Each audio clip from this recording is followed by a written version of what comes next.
રાજચંદ્ર પરિવાર આદરણીય વંદનીય રાજેશજી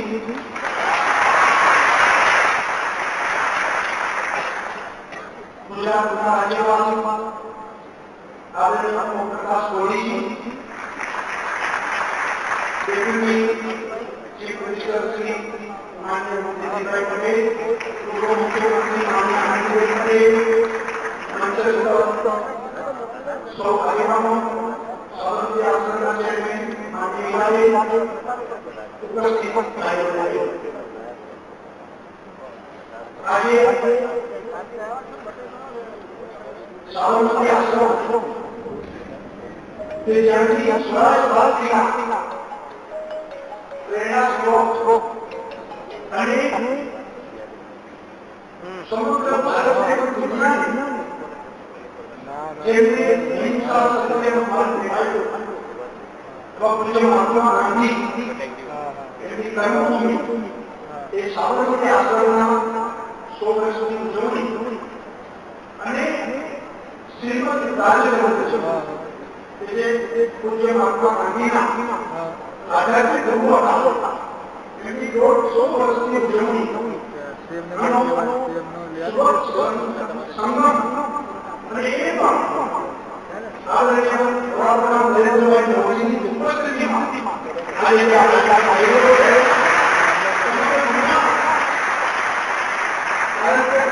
ગુજરાતના સપૂતો એ રકામત છે જે મહાત્મા ગાંધી ગુજરાતના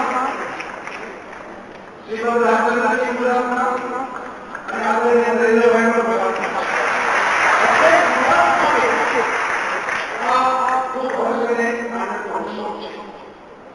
સ્વાભાવિક છે બે મોહન કૃષ્ણ અને પૂજ્ય મહાત્મા ગાંધી કૃષ્ણ પણ છે ગુજરાતમાં એક મોહને ચક્ર આપ્યું અને બીજા મોહને ચક્ર આપ્યો ચક્ર દ્વારા અસુરનો નાશ થયો સત્ય ન્યાય અને નીતિનો અને ચક્ર દ્વારા આખી અંગ્રેજ સંસ્કૃતિને ઉછાળીને સ્વરાજ સત્ય અહિંસા આ ધર્મની ભાવના પણ એક મોહન મહાત્મા ગાંધીએ કરી આ બંને આપણા માટે ખૂબ ગૌરવનો વિષય છે અને સાબરમતી આશ્રમ કે જે આશ્રમમાં ઐતિહાસિક નિર્ણયો થયા જે આશ્રમમાંથી સમગ્ર દેશમાં સામાજિક ક્રાંતિ એમાંથી ઉભરી ગઈ અને સંપૂર્ણ સ્વરાજનો નારો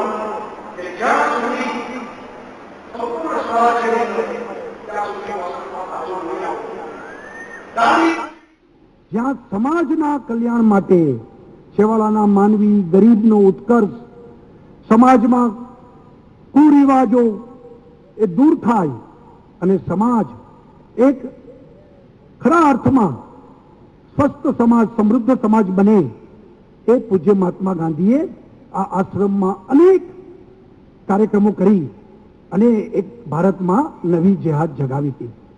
એવી જ રીતે શ્રીમદ રાજચંદ્રજીએ પણ મહાત્મા ગાંધીના સાથે સંપર્કમાં રહીને ગાંધીજીને સાચી દિશા દર્શન અને એમને માર્ગદર્શન આપ્યું હતું. હું તો ત્યાં સુધી કહીશ કે એક સમયે ગાંધીજી એ ધર્મ માટે પણ એના મનમાં શંકાઓ હતી અને જો શ્રીમદ ન મળ્યા હોત તો કદાચ ધર્મ પરિવર્તન તરફ પણ ગાંધી ગયા હોત અને ત્યારે ગાંધીજીને ભારતીય સંસ્કૃતિ હિન્દુ ધર્મ આ બધા માટે સચોટ જે એમને જ્ઞાન આપ્યું હતું એ પણ પત્રોમાં આજે પણ પડેલું છે.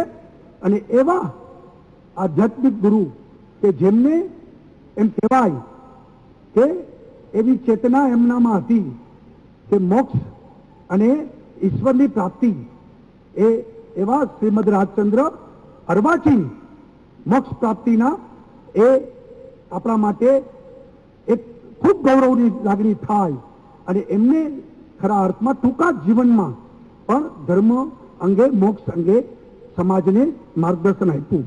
મને આનંદ એ વાતનો છે કે મહાત્મા ગાંધીના જે સિદ્ધાંતો આજે આદરણીય વડાપ્રધાન નરેન્દ્રભાઈ ચરિતાર્થ કરી રહ્યા છે. શ્રીમદજીના વિચારો એમને પણ નરેન્દ્રભાઈ ચરિતાર્થ કરી રહ્યા છે. મહાત્મા ગાંધીએ કીધું હતું કે કન્યા કેળવણી, બેટી બચાવ બેટી પઢાઓ એ આજે નરેન્દ્રભાઈ કરી રહ્યા છે. મહાત્મા ગાંધીએ સ્વચ્છતાની વાત કરી હતી. આજે એ જ વાત નરેન્દ્રભાઈ સમગ્ર દેશમાં લઈને આગળ વધી રહ્યા છે. મહાત્મા ગાંધીએ સ્વાવલંબીની વાત કરી હતી. નરેન્દ્રભાઈ સ્કિલ ઇન્ડિયા અને કૌશલ્ય વર્ધનની વાત એ કરી રહ્યા છે. મહાત્મા ગાંધીએ બહેનો માટે એટલે કે બહેનોને એ સન્માન મળે એ માટે પ્રયત્ન કર્યા હતા. આજે એ જ વાત નરેન્દ્રભાઈ કરી રહ્યા છે. સામાજિક સમરસતાની વાત મહાત્મા ગાંધીએ કરી હતી. એ જ વાત નરેન્દ્રભાઈ સામાજિક સમરસતાના આધાર ઉપર સૌનો સાથ સૌનો વિકાસ એક કલેક્ટિવ એ પ્રયત્ન કરી રહ્યા છે. મને લાગે છે કે આજનો આ ઉત્સવ 100 વર્ષની ઉજવણી અને 150 વર્ષની ઉજવણી એ આવનારા દિવસોમાં આપણા માટે દેશ માટે ખૂબ ભાગ્યશાળી બનશે અને નરેન્દ્રભાઈના હાથે આપણે આ દેશને પરમ વૈભવના શિખર ઉપર કે દેશને મહાસત્તા બનાવવામાં આપણે ચોક્કસ આગળ વધીશું તેની મને શ્રદ્ધા છે. ગુજરાત સરકારે પણ 100 વર્ષની ઉજવણીના સંદર્ભમાં આશ્રમના આ વખતના બજેટમાં જોગવાઈ કરી છે. આ વર્ષમાં સાબરમતી આશ્રમને વિશ્વના ફલક ઉપર ખૂબ આગળ વધે એ માટે રાજ્ય સરકાર કટિબદ્ધ છે અને એના માટે પણ યોગ્ય જોગવાઈ કરી છે.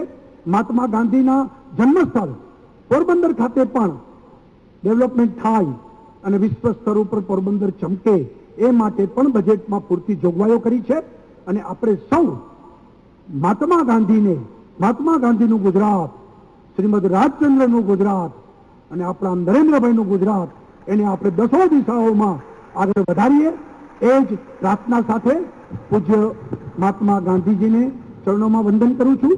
શ્રીમદ રાજચંદ્રજીના ચરણોમાં વંદન કરી મારી વાત પૂર્ણ કરું છું. જય જય ગરવી ગુજરાત. ખૂબ ખૂબ આભાર.